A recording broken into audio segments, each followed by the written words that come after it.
الوفا news, رہیں خبروں سے باخبر۔ تحریک انصاف کراچی ڈویژن کی جانب سے چیئرمین عمران خان سے اظہار یکجہتی کے سلسلے میں نمائش چورنگی پر احتجاجی مظاہرہ کیا گیا۔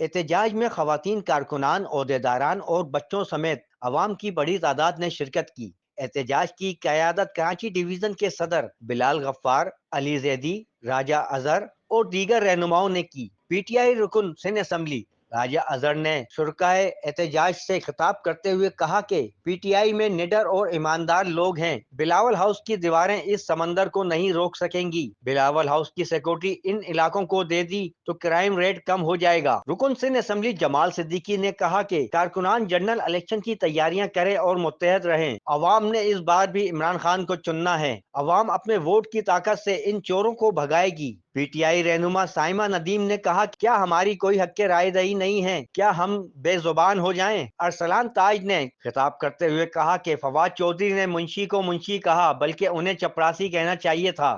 الیکشن کمیشن کی کیا حیثیت؟ عدالتوں کے حکم پر نہیں چلتے۔ یہ ملک بنانا پاکستان کی ترسیلات نیچے جا رہی ہیں۔ ان کا مسئلہ اعظم سواتی ہے۔ آفتاب جہانگیر نے بھی اپنے خطاب میں حکومت کو آڑے ہاتھوں لیتے ہوئے کہا کہ پہلے پاکستان بنانے کی تحریک چلی، اب پاکستان کی آزادی کی تحریک شروع ہوئی ہے۔ آنے والے وقت پاکستانیوں کا ہے۔ پاکستان اپنے حقیقی آزادی کی طرف جا رہا ہے۔ پاکستان سے 8 لاکھ لوگ چلے گئے۔ پاکستان ایک عظیم طاقتور ملک بنے گا۔ عوام نے عمران خان کی ہر کال پر کھڑے ہونا ہے۔ خان صاحب اکیلے نہیں، کراچی کی عوام ان کے ساتھ ہے۔ انشاءاللہ اس ملک میں انصاف کا نظام رائج کریں گے۔